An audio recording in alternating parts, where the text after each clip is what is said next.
Huh? Huh? Huh?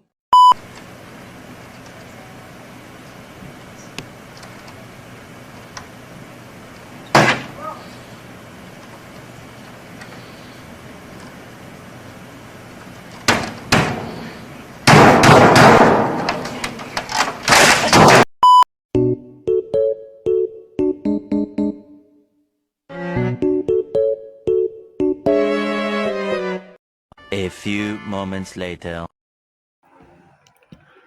Apa itu Orde Baru? Orde Baru atau dikenal juga dengan sebutan Orba adalah tantangan pemerintahan dengan sistem baru di Indonesia. Sejarah singkat Orde Baru dimulai pada masa jabatan Presiden Soeharto. Rentang waktu kekuasaan pemerintahan Orde Baru berlangsung selama 32 tahun, diawali surat perintah yang dikeluarkan pada 11 Maret 1996 hingga tahun 1998. Masa Orde Baru yang diperintah Presiden Soeharto mulai memimpin negara. Di masa pemerintahannya, Soeharto melakukan koreksi yang membuat penerapan Pancasila semakin kuat. Sejarah singkat Orde Baru. Latar belakang lahirnya Orde Baru ditandai Tri Tuntutan Rakyat atau Tritura yang terdiri dari 3 tuntutan, yakni pembubaran PKI, perombakan Kabinet Dwi Korah, dan penurunan harga. Akan tetapi, sikap Presiden Soekarno bertolak belakang dengan aksi-aksi mereka, hingga terjadi peristiwa G30 SPKI yang membuat rakyat Indonesia menurunkan kepercayaannya terhadap pemerintahan Soekarno. Peristiwa G30 SPKI adalah salah satu penyebab menurunnya kredibilitas Soekarno. Hal itu membuatnya mengeluarkan surat perintah kepada Letjen Soeharto yang disebut Surat Perintah 11 Maret 1996 atau disebut dengan Super Semar. Super Semar menjadi titik awal berkembangnya kekuasaan Orde Baru. Dalam perintah tersebut, Soekarno menunjuk Soeharto untuk melakukan segala tindakan demi keamanan, ketenangan, dan stabilitas politik sistem pemerintahan. Di masa Orde Lama, komunisme dan gagasan yang bertolak belakang dengan Pancasila sempat meluas. Hal ini membuat Soeharto di masa jabatannya melakukan indoktrinasi Pancasila. Beberapa metode indoktrinasi yang dilakukannya yaitu menerapkan pengajaran P4, pelaksanaan, pedoman, penghayatan, dan pengalaman Pancasila di sekolah. Soeharto mengizinkan rakyat membentuk organisasi dengan syarat menggunakan asas Pancasila, melarang kritikan yang menjatuhkan pemerintah dengan alasan stabilitas negara. Sistem pemerintahan Orde Baru menggunakan konsep demokrasi Pancasila.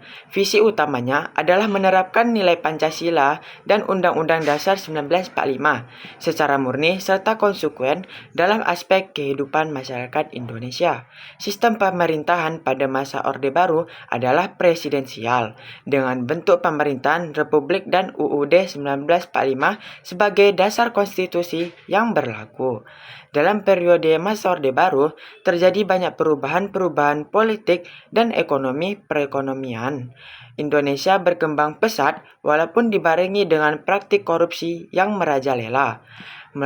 Melalui beberapa kebijakannya, politik dan ekonomi negara juga semakin kuat.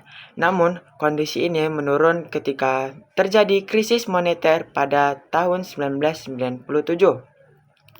Krisis inilah yang membuat pemerintah kehilangan kepercayaan rakyat sehingga Soeharto sebagai presiden mengundurkan diri pada tanggal 21 Mei 1998 yang mengakhiri kekuasaan Orde Baru.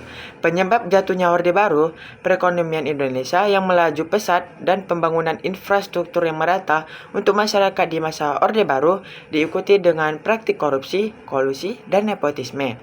Hal ini menyebabkan kurangnya kepercayaan terhadap Presiden Soeharto dan memicu aksi demo, mahasiswa, dan masyarakat umum.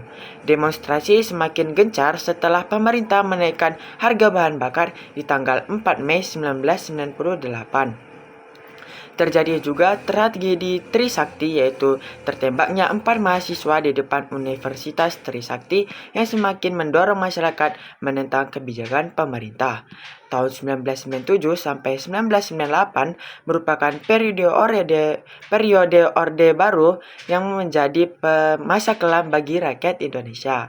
Perekonomian yang terjadinya melesat langsung mengalami penurunan disusul dengan berakhirnya rezim Orde Baru. Setelah 3 dasawarsa lebih menjabat, Orde Baru ambruk akibat krisis ekonomi yang melanda sejak tahun 1997.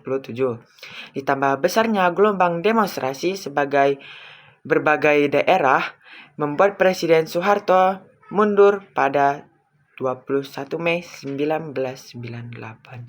Itulah sejarah singkat yang bisa saya sampaikan tentang masa Orde Baru. Semoga dapat menambah pengetahuan teman-teman semua. Terima kasih.